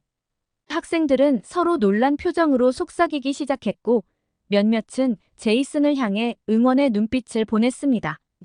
제이슨은 멈추지 않고 계속해서 리앙 교수님의 주장들을 하나씩 반박해 나갔습니다. 한국의 의료기술은 세계 최고 수준입니다. 제가 한국에 있을 때 직접 병원을 방문해 봤는데 그곳의 시설과 의료진의 실력은 정말 놀라웠어요. 리앙 교수님은 이제 완전히 말문이 막힌 듯 했습니다. 그의 얼굴은 창백해졌고 손은 미세하게 떨리고 있었습니다. 제이슨은 마지막으로 결정타를 날렸습니다. 그리고 한국의 문화가 모두 중국에서 베낀 것이라는 주장은 완전히 잘못되었습니다. 한글은 세종대왕이 창제한 독창적인 문자 체계이고 김치와 비빔밥, 태권도는 모두 한국의 고유한 문화유산입니다. 이에 대한 역사적 증거들이 충분히 존재합니다. 강의실은 이제 완전히 제이슨의 편이 되어 있었습니다. 학생들은 그의 말 한마디 한마디에 고개를 끄덕이며 동의를 표했고 몇몇은 심지어 작은 박수를 보내기 시작했습니다. 리앙 교수님은 이제 완전히 궁지에 몰린 듯 했습니다. 그는 더듬거리며 말했습니다. 그건 내가 들은 바로는. 제이슨은 마지막으로 이렇게 말했습니다. 교수님, 저는 당신이 왜 이런 거짓 정보를 퍼뜨리려 하는지 모르겠습니다. 하지만 이는 학문적 진실성을 해치는 행위입니다. 우리는 사실에 기반한 지식을 추구해야 합니다. 강의실은 한동안 침묵에 빠졌습니다. 모든 시선이 리앙 교수님을 향했습니다. 그는 한동안 아무 말도 하지 못한 채 서 있다가 마침내 작은 목소리로 말했습니다. 오늘 강의는 여기까지 하겠습니다. 제이슨의 반박으로 강의실이 술렁이는 가운데 갑자기 뒤쪽에서 한 목소리가 들렸습니다. 잠깐만요. 모두의 시선이 그쪽으로 향했습니다. 그곳에는 왕이라는 이름의 중국인 학생이 서 있었습니다. 그의 눈빛에서 날카로움이 느껴졌습니다. 제이슨, 당신의 주장은 모두 거짓입니다. 왕의 목소리가 강의실에 울려 퍼졌습니다. 당신이 본 것은 모두 가짜입니다. 한국 정부가 만들어낸 환상에 불과하죠. 긴장감이 다시 고조되었습니다. 학생들은 이제 왕과 제이슨을 번갈아 바라보기 시작했습니다. 제이슨이 차분히 대답했습니다. 무슨 말씀이신지. 그러나 왕은 제이슨의 말을 자르고 계속해서 말을 이어갔습니다. 한국은 세계를 속이고 있어요. 그들의 경제력 모두 허구입니다. 실제로 한국은 중국의 도움 없이는 하루도 살아갈 수 없는 나라예요. 리앙 교수님은 갑자기 활기를 되찾은 듯 했습니다. 그는 왕을 향해 고개를 끄덕이며 말했습니다. 그렇습니다. 왕군이 바로 진실을 말하고 있군요. 저는 믿을 수 없다는 듯이 그들을 바라보았습니다. 어떻게 이런 황당한 주장을 계속할 수 있는 걸까요? 왕은 계속해서 말을 이어갔습니다. 한국의 기술, 그건 모두 중국에서 훔쳐간 것입니다. 삼성, 현대, 모두 중국 기업의 가짜 브랜드일 뿐이에요. 한국은 문화도둑 국가입니다. 강의실은 다시 한번 혼란에 빠졌습니다. 학생들은 서로를 바라보며 어리둥절한 표정을 지었습니다. 제이슨이 다시 입을 열었습니다. 그건 말도 안 되는 주장입니다. 제가 직접 본 한국은. 그러나 왕은 그의 말을 무시한 채 계속해서 말했습니다. 당신이 본 것은 모두 연극이었어요. 한국은 외국인들을 속이기 위해 가짜 도시를 만들어 놓은 거예요. 실제 한국인들은 굶주림에 시달리고 있답니다. 리앙 교수님은 고개를 끄덕이며 말했습니다. 왕군의 말이 맞습니다. 여러분, 이것이 바로 진실입니다. 저는 더 이상 참을 수 없었습니다. 손을 들고 일어섰습니다. 잠깐만요. 이건 말이 안 됩니다. 우리는 객관적인 사실을 봐야 해요. 그러자 왕이 저를 향해 날카롭게 말했습니다. 당신도 한국의 거짓말에 속은 거군요. 불쌍하네요. 강의실의 분위기는 점점 더 험악해졌습니다.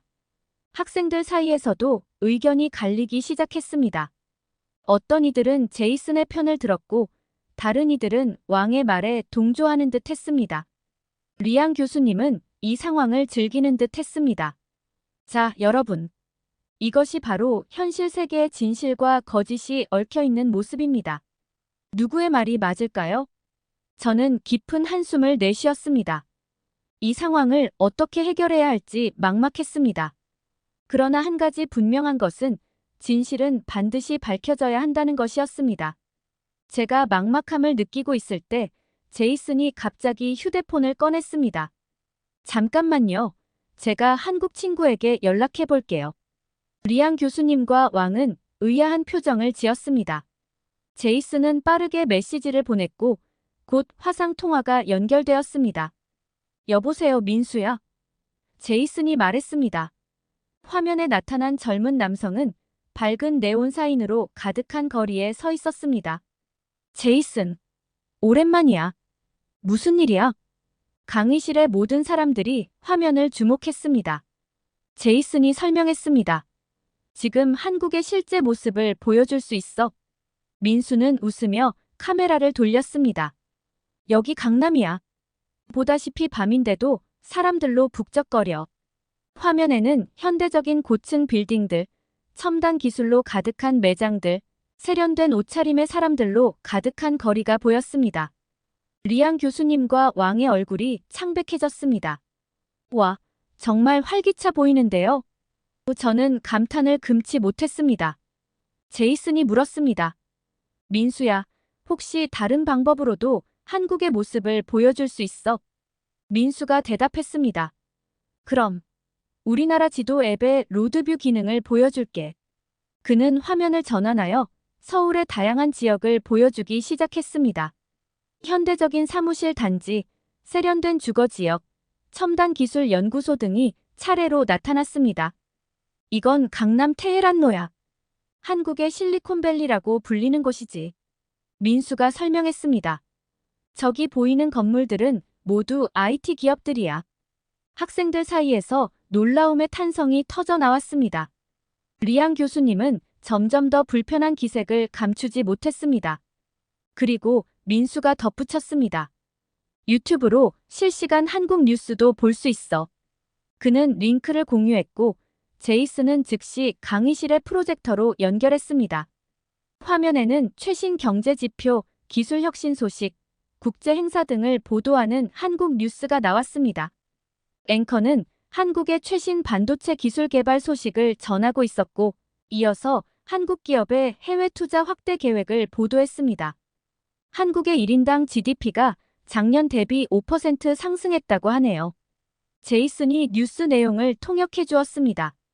강의실의 학생들은 놀라움과 감탄의 탄성을 내뱉었습니다. 몇몇 학생들은 스마트폰으로 직접 한국에 대한 정보를 검색하기 시작했습니다. 리앙 교수님의 얼굴이 점점 붉어졌습니다. 그는 갑자기 시계를 보며 말했습니다. 시간이 다 됐네요. 오늘 강의는 여기까지 하겠습니다. 그리고는 서둘러 강의실을 빠져나갔습니다. 왕도 당황한 기색이 역력했습니다. 그는 무언가 말하려다 말고 교수를 따라 재빨리 강의실을 나갔습니다. 강의실에 남은 우리는 잠시 침묵 속에 있다가 곧 환호성과 박수 소리로 가득 찼습니다. 제이슨에게 축하의 말을 건네는 학생들, 놀라움을 감추지 못하는 학생들, 서로 토론을 시작하는 학생들로 강의실은 열기로 가득 찼습니다. 제이슨, 정말 대단해요. 한 학생이 말했습니다. 어떻게 이런 생각을 했어요? 제이슨은 겸손하게 대답했습니다. 단지 진실을 보여주고 싶었을 뿐이에요. 우리는 항상 사실을 확인하고 질문해야 해요. 저는 그 자리에 멍하니 서 있었습니다. 방금 전 일어난 일들이 꿈만 같았습니다. 한편으로는 안도감이, 다른 한편으로는 더 큰 호기심이 생겼습니다. 제이슨이 제게 다가와 말했습니다. 케이씨, 이제 진실을 직접 확인할 수 있게 됐네요. 한국에 가서 더 많은 것을 배워보는 게 어떨까요?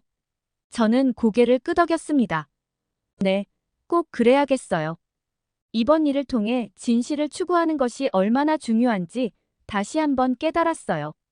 강의실을 나서면서 저는 이 경험이 제 인생의 전환점이 될 것임을 직감했습니다. 한국으로의 여정, 그리고 그 너머에 있을 더 큰 진실들을 향한 여정이 기다리고 있었습니다. 그리고 저는 그 여정을 시작할 준비가 되어 있었습니다. 이 사건을 통해 저는 몇 가지 중요한 깨달음을 얻었습니다. 첫째, 항상 비판적 사고를 유지해야 한다는 것입니다. 아무리 권위 있는 사람의 말이라도 맹목적으로 받아들이지 않고 항상 의문을 제기하고 사실을 확인해야 합니다. 둘째, 기술의 발달로 우리는 쉽게 진실을 확인할 수 있게 되었다는 점입니다. 실시간 통화, 지도 앱, 뉴스 스트리밍 등을 통해 우리는 세계 어느 곳의 현실도 직접 확인할 수 있습니다. 이는 거짓 정보와 싸우는 강력한 무기가 될 수 있습니다. 셋째, 용기의 중요성입니다. 제이슨처럼 불의에 맞서 진실을 밝히려는 용기가 없었다면 오늘의 사건은 일어나지 않았을 것입니다. 때로는 불편한 진실을 마주하고 목소리를 내는 것이 필요합니다. 마지막으로 열린 마음의 중요성입니다. 우리가 알고 있던 것과 다른 사실을 접했을 때 이를 받아들이고 우리의 관점을 수정할 수 있는 유연성이 필요합니다. 이러한 깨달음을 안고 저는 앞으로의 연구와 인생에서 더욱 성숙한 태도로 임할 수 있을 것 같습니다. 한국으로의 여정은 단순히 한국가에 대한 연구를 넘어 진실과 지식을 추구하는 더 큰 여정의 시작이 될 것입니다. 그리고 이 여정에서 저는 항상 오늘의 교훈을 기억하며 더 나은 세상을 만드는 데 기여하고 싶습니다. 이렇게 한국을 부정적으로 학생들에게 가르치려는 교수의 사연 어떻게 들으셨나요? 한국을 싫어한다는 이유 하나만으로 학생들에게 잘못된 정보를 전달하는 교수를 보고 저도 화가 많이 났는데요. 제이슨 학생의 용기 있는 태도에 한국인으로서 정말 고마움을 많이 느꼈습니다. 여러분들도 사연 들으면서 많은 생각을 하셨을 텐데 여러분들의 의견은 어떠신가요? 댓글을 통해 의견을 공유해 주시고 구독과 좋아요는 영상 제작에 큰 힘이 됩니다. 시청해 주셔서 감사합니다.